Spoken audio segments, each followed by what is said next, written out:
Okay, so in this video, we're going to take a look here at Daniel chapter 7. First of all, I think it should be noted that there's kind of a transitional nature to this chapter. The last section is the last section that is written in Aramaic. So the first part of Daniel is written in Hebrew, and then it changes into this Aramaic language in chapter 2, verse 4, and it will continue on in Aramaic until you get to the end of Daniel 7. And then starting in chapter 8 is when it will then move in back into Hebrew. It revisits Belshazzar's reign, who suddenly dies at the end of chapter 5. So you have at chapter 5 Belshazzar, and then in chapter 6 you've got Darius. And so you're moving back and forth a little bit with this chapter. So it is the third dream. So we have Nebuchadnezzar's dream in chapters 2 and 4. So this makes the third dream that gets interpreted. It continues the same message, that is, that the Most High exercises sovereignty over kingdoms. But now this is primarily revealed to Daniel in visions. So before it's kind of in dreams, and now we're getting into visions. So the focus is moving from the Babylonian reign of Nebuchadnezzar to the Persian reign of Darius and Cyrus, with the reign of Belshazzar as this kind of bridge. So Belshazzar is ending the kind of Babylonian period as we're now moving into the Persian period. So both the vision in Daniel 2 and in Daniel 7 refer to 4 kingdoms or 4 kings, but only in the vision in Daniel 7 is the 4th kingship clearly connected to Antiochus Epiphanes. And so if you've heard any of the other videos that I've done, you'll know that I think Daniel was most likely finally composed at the time of Antiochus Epiphanes. And so this vision then kind of makes a connection with Antiochus Epiphanes and the issue of God's sovereignty over all rulers. How the author been inspired by, or has the author been inspired by an earlier form of the contents of Daniel 2? So it could be that we have somebody who's composed Daniel 7, and they may have gotten inspiration from Daniel 2. Or we have the same person who has composed chapter 2 has also composed chapter 7. So we're not quite sure the relationship between those chapters and their content. All right, let's go in then to Daniel 7, and we'll just begin, first of all, with the first 3 verses. In the first year of King Belshazzar of Babylon, Daniel had a dream and visions of his head as he lay in bed. Then he wrote down the dream.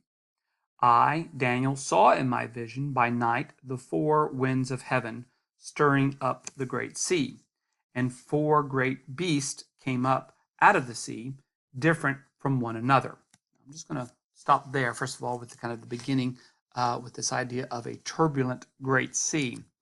So it's the first year of Belshazzar, so I guess we would date this around 553 BCE. Here is the vision.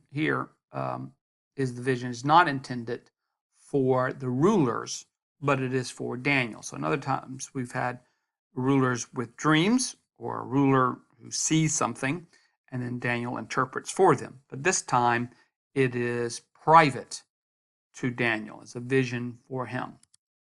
From here on, Daniel is not the interpreter of the vision, but will have these visions interpreted to him by celestial beings. In other words, by an attendant, or by the angel Gabriel. So somebody is going to interpret the visions that he has. So why is the reader told that Daniel wrote his vision down? That's kind of interesting. He wrote down the dream, or he wrote down the vision. And so that's kind of curious that we need to know this. But anyway, so it's going to be somehow or another that it is more secure or it is more reliable because he wrote it down. He just didn't repeat it to someone. It's kept kind of private. It's not very clear why that information is provided to us. So we have four winds of heaven, and so this is a common trope in scriptures. So you will see this in other places. The Great Sea usually refers to the Mediterranean Sea, but there is also a symbolic meaning to water in Jewish apocalyptic and non-apocalyptic literature. So there's been some questions about whether or not this symbolic usage of a great sea has been inspired by Babylonian accounts of Marduk. He's a god subduing Tiamat, a sea monster. And so since the person who composed Daniel lives after the time of Babylonian captivity, our Jews, or had Jews have the exiles become influenced, as it were, with these stories, and has that influence kind of worked its way in to kind of Jewish lore. So it is interesting just to see that background. Of course, we don't know for certain if the person who composed Daniel had a kind of direct connection with any of these other accounts, but it is certainly in the realm of possibility. So it is interesting about waters and sea. So one thing to be remembered is that water was oftentimes assumed to have a connotation with evil things. So when you see, for instance, in the Gospels, Jesus calming the waters, that's oftentimes symbolic of Jesus having power or authority over the demonic world. All right, now we'll go to verses 4 through 7. The first was like a lion and had eagle's wings. Then, as I watched, its wings were plucked off, and it was lifted up from the ground and made to stand on 2 feet like a human being, and a human mind was given to it. Another beast appeared, a second one, that looked like a bear. It was raised up on one side and had 3 tusks in its mouth among its teeth, and was told, "Arise, devour many bodies." After this, as I watched, another appeared like a leopard. The beast had 4 wings of a bird on its back and 4 heads, and dominion was given to it. After this, I saw in the visions by night a 4th beast, terrifying and dreadful and exceedingly strong. It had great iron teeth and was devouring, breaking in pieces, and stamping what was left with its feet.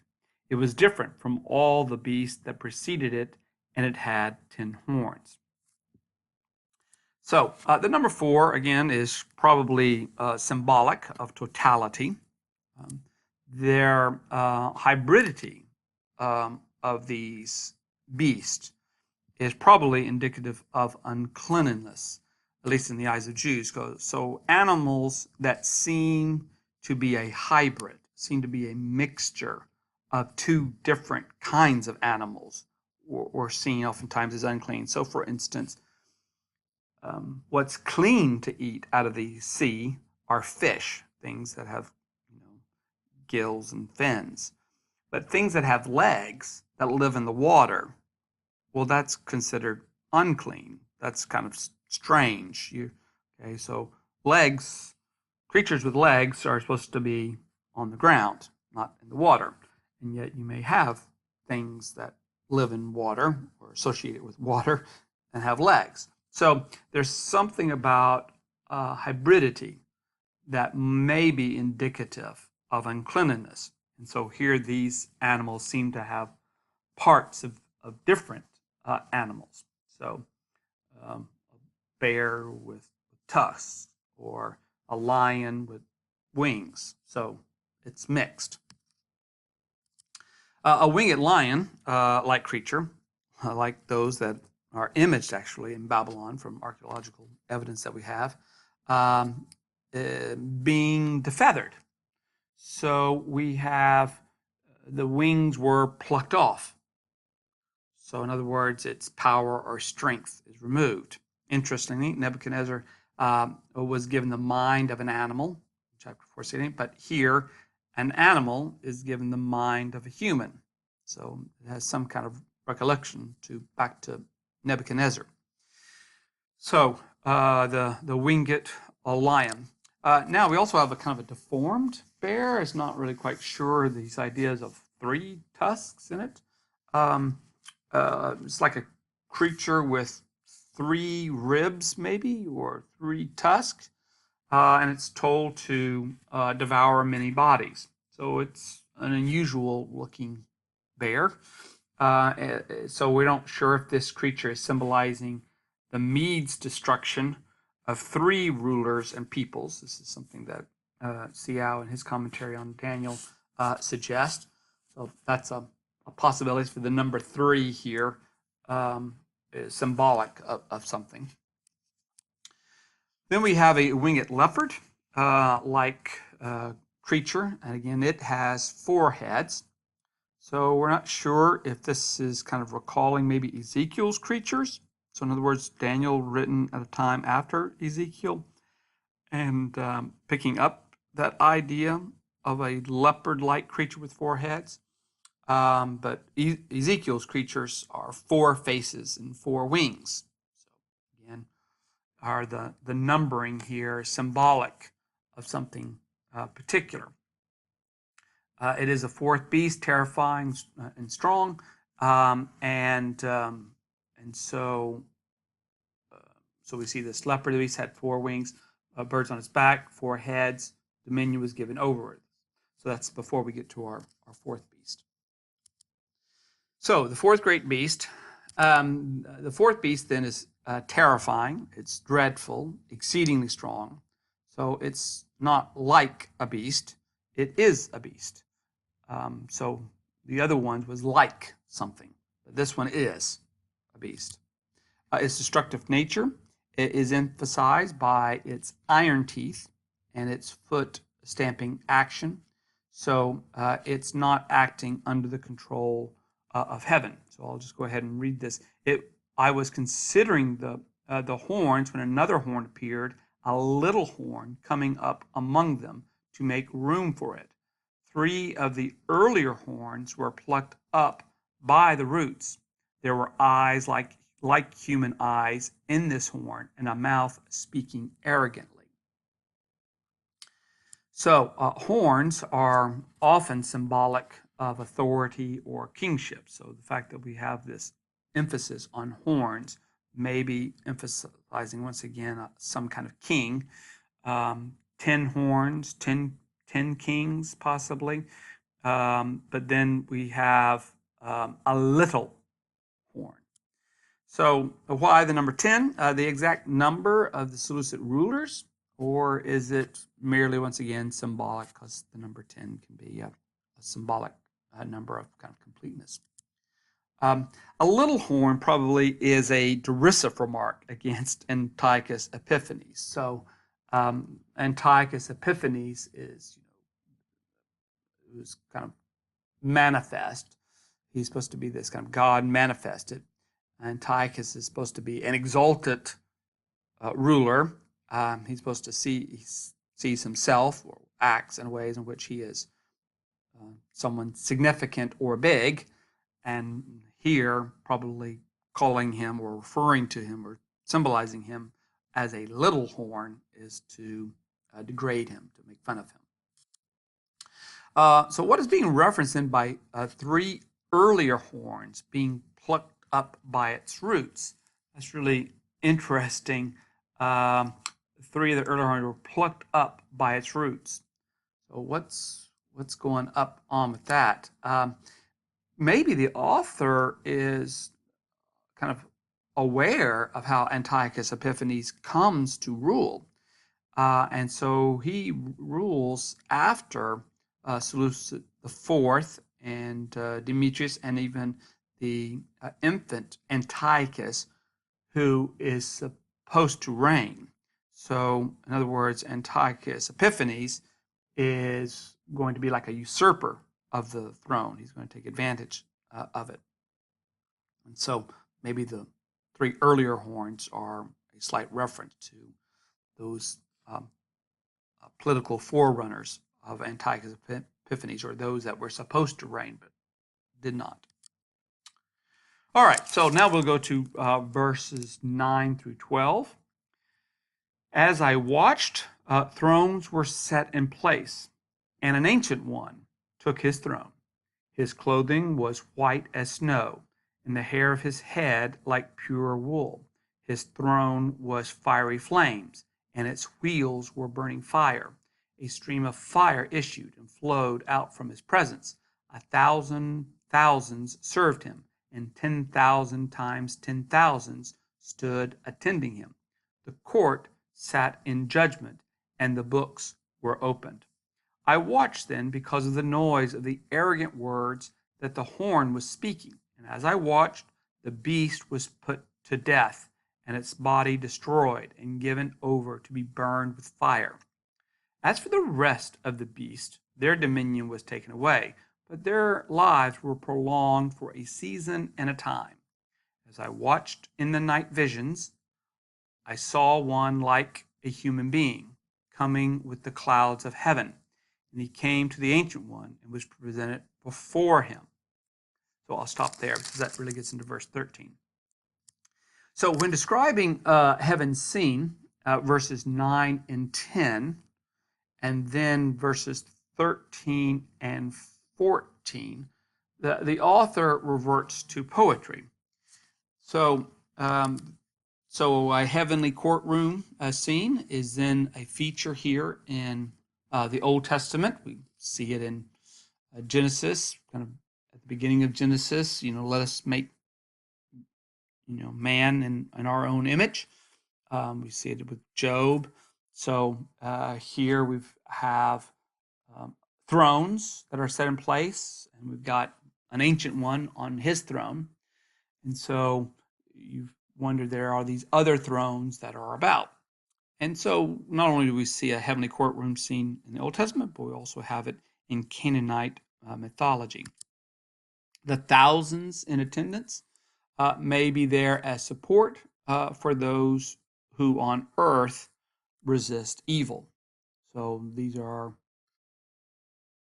celestial rulers, celestial powers, and these powers in the kind of a heavenly courtroom are assigned to different people or different kingdoms around the world.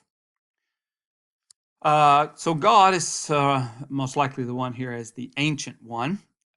So in other words, the one who lives throughout all ages, who doesn't date. And it's somewhat reminiscent of the Canaanite El, who is also one who lives or exists for ages. His white attributes probably indicate something both of age. In other words, clothing was white as snow. His hair of his head was like pure wool, and or maybe something of purity. So the idea of being pure wool. So we don't know the color of the wool, whether the wool is white or darker color. So, but some of that may be in symbolizing something about the nature of the Ancient One. God's throne with wheels. His throne was fiery flames. Again, fire is oftentimes associated with kind of divine presence, with what we call a theophany. And so here we have fiery flames, and its wheels were burning fire. So God's throne with wheels is reminiscent of that was seen by Ezekiel. It's interesting that it does have wheels. That's kind of interesting to envision. Maybe there's something about its mobility because it has wheels. So God's throne is not in just one place. His throne, his sovereignty can move about. Though like Antiochus, though little Antiochus is acting arrogantly, heaven has declared that the beast of which he is a part will be killed. So the beast was put to death. So this is heaven's, perspective. This is what heaven sees should take place or will take place. Even though there's kind of this announcement of it taking place in the heavens, it still hasn't taken place yet on the earth, but it will take place. So that's part of the nature of apocalyptic language.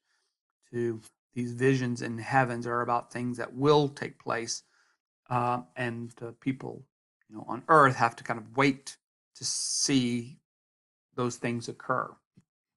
So little Antiochus will be killed eventually. God gives and God takes away authority. So all these other beasts, if they're the Babylonians or the Medo-Persians, they're the Greeks, all these powers, have their authority, but they have them at God's discretion. And so he can give them and he can take them away. They have a season and a time about them. All right, now we'll look at here this verse 13 and 14. As I watched in the night visions, I saw one like a human being, or like a son of man, some translations may have, coming with the clouds of heaven. And he came to the Ancient One and was presented before him.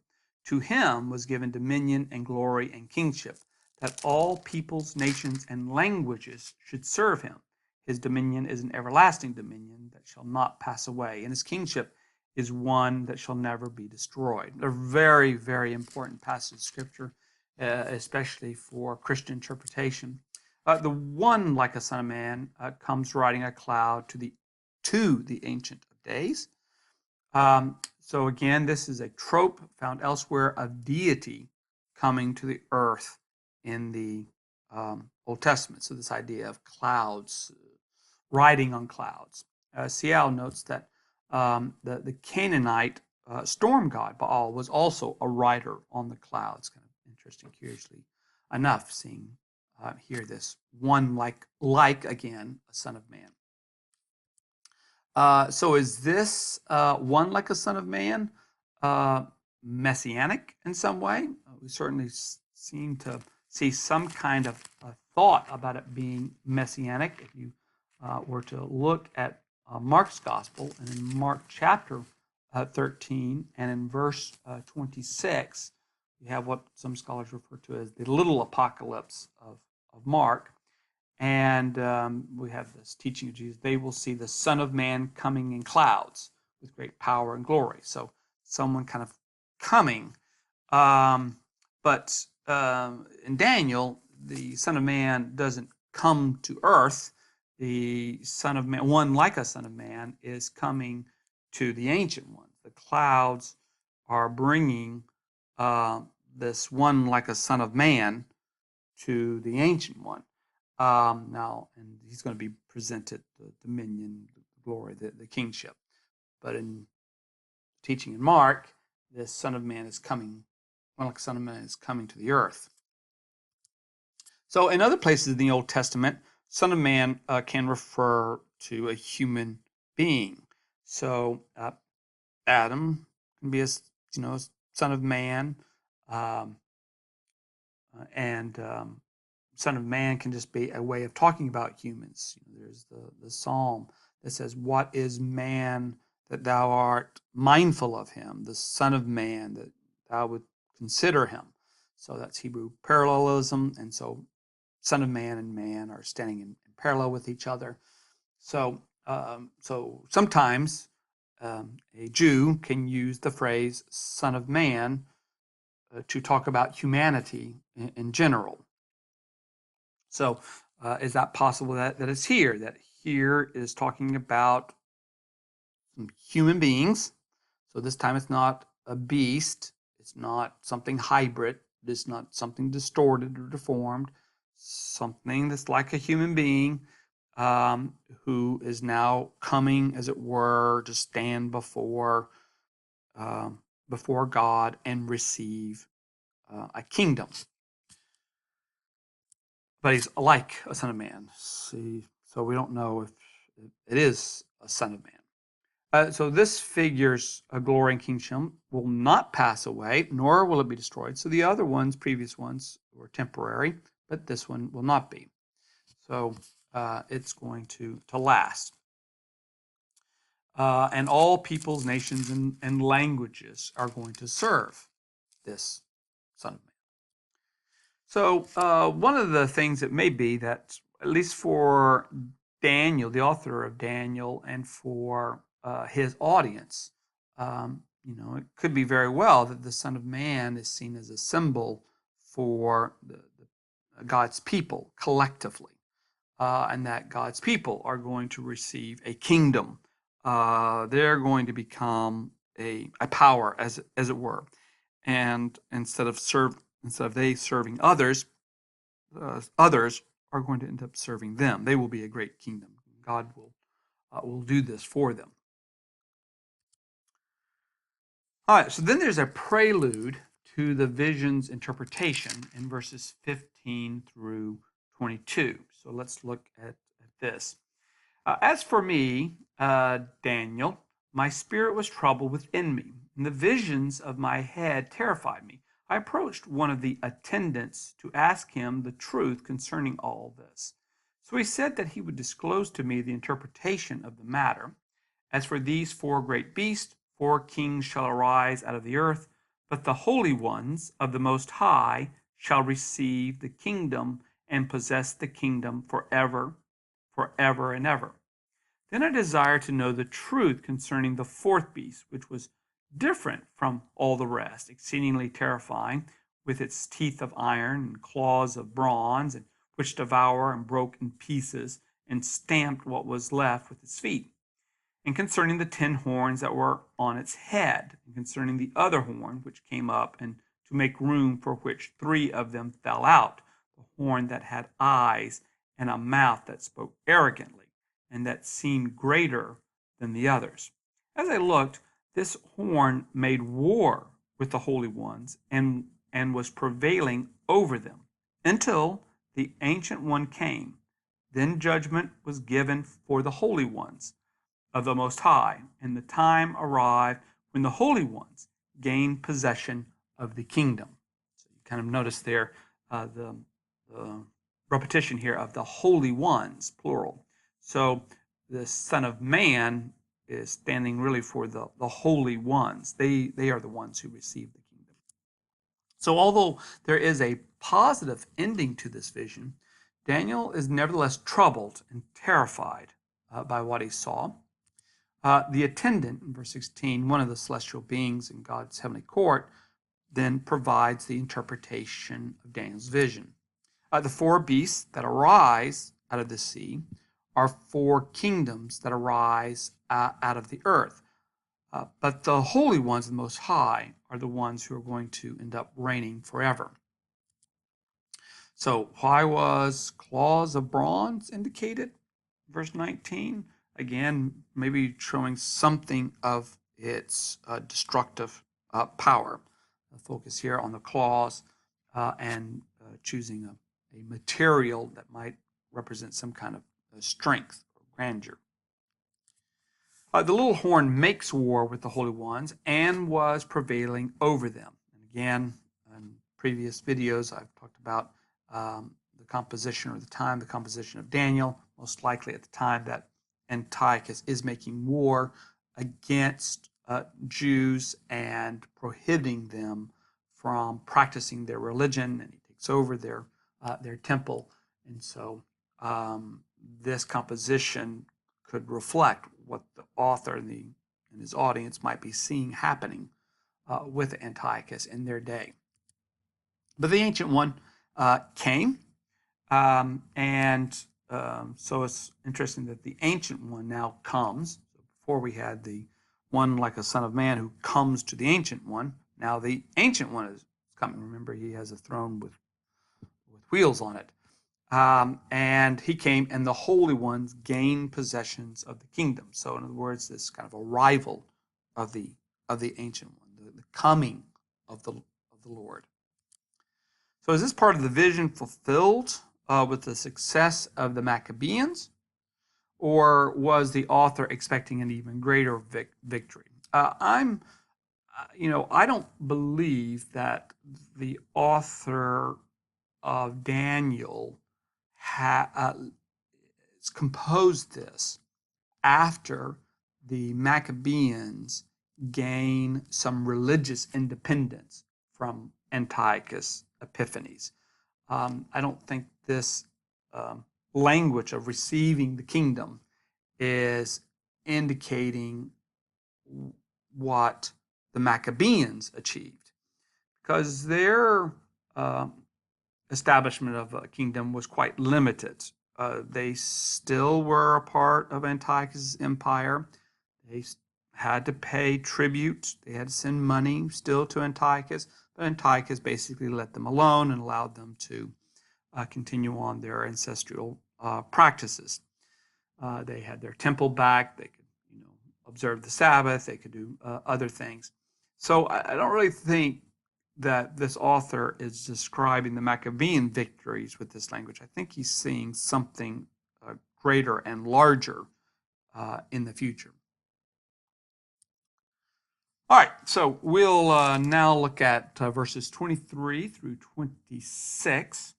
So this is what he said. So this is the interpretation of the attendant for Daniel. As for the fourth beast, there shall be a fourth kingdom on earth that shall be different from all the other kingdoms. It shall devour the whole earth and trample it down and break it into pieces. As for the 10 horns, out of this kingdom 10 kings shall arise, and another shall arise after them. This one shall be different from the former ones, and shall put down 3 kings. He shall speak forth against the Most High, shall wear out the holy ones of the Most High, and shall attempt to change the sacred seasons and the law. And they shall be given into his power for a time, 2 times, and half a time. Then the court shall sit in judgment, and his dominion shall be taken away, to be consumed and totally destroyed. The kingship and dominion and the greatness of the kingdoms under the whole heaven shall be given to the people of the holy ones of the Most High. Their kingdom shall be an everlasting kingdom, and all dominion shall serve and obey them. So I read into there a little bit into verse 27 as well. So the vision then interpreted. So 1 king shall arise. So there's going to be, he shall put down 3 kings. So we mentioned this before earlier on, where how Antiochus becomes ruler is he ends up subverting the situation so that instead of the rightful heir ruling, he is the one who ends up ruling. So Antiochus as well was the one who attempts to change the sacred seasons and the law. He's the one who is, attacking Jewish law and not requiring them to observe Sabbath and not requiring them to observe, circumcision. He's the one who's affecting things. Now, it could possibly be that since we have the sacred seasons, it may be a recognition as well of the disputes about calendars, because that was an issue of the time, what kind of calendar to follow. And maybe we're talking about a high priest who would have been appointed by Antiochus Epiphanes, who may be changing when sacrifices are to occur, when festivals are to occur. So that may be another allusion there. So when was Antiochus wanting to change this 364-day calendar, maybe to a 360-day lunar calendar? Or maybe it's the author's way of saying how the king wants history to unfold. So that's the sacred seasons. What's the significance really of this time, 2 times, and a half a time? So again, it's a limitation. Again, there's a set moment for this. it's a predetermined amount of time that's going to be given to him to carry out what he's going to carry out. So we have 3.5 years. So is this supposed to be the time from the abomination of desolation, which took place 167 BCE on the 15th of the Jewish month of Kislev, to the time of the temple's rededication on the 25th of Kislev in 164 BCE? Or is it the break from doubling meant to convey limitation and unexpected end? So we have time, 2 times, and then you go half of a time. So instead of increasing, all of a sudden it's the time is halved. So you're not going a time, 2 times, 4 times. You're not doubling everything. You're instead suddenly halved the time. So it's not clear what the 3.5 means. So is it 3.5 years? Is this time between what Antiochus does to the temple to the time when the Maccabees kind of win their revolt and are able to regain control or practices over the temple? So that's some question. So we're not really quite sure even what this idea of time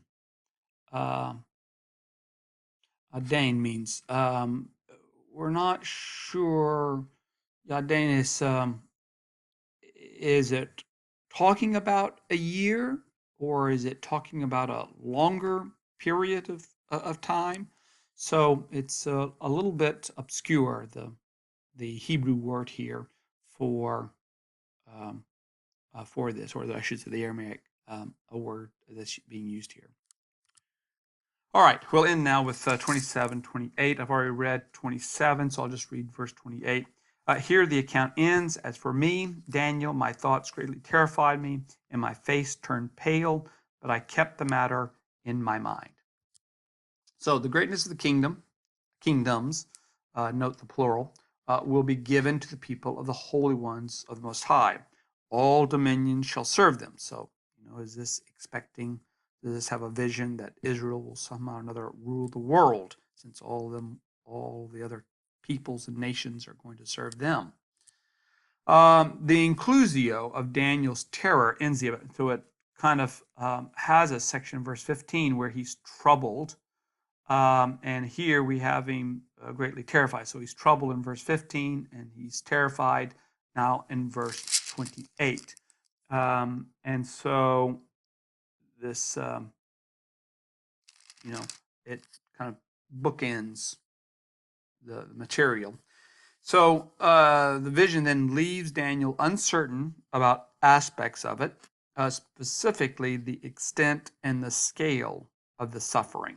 There are some things that are not known. So while some things are becoming clear, other things are not. So Daniel is going to keep this matter in his mind or in his heart. But this verse does not mean that Daniel has kept it hidden, but that he ponders it. So in other words, Daniel's vision becomes revealed. So that's why we have it, in a book. So to keep the matter is not to keep it secret, but to keep it as something to reflect upon, to think about. All right, so that's going to take care of our brief view and sketch of Daniel chapter 7.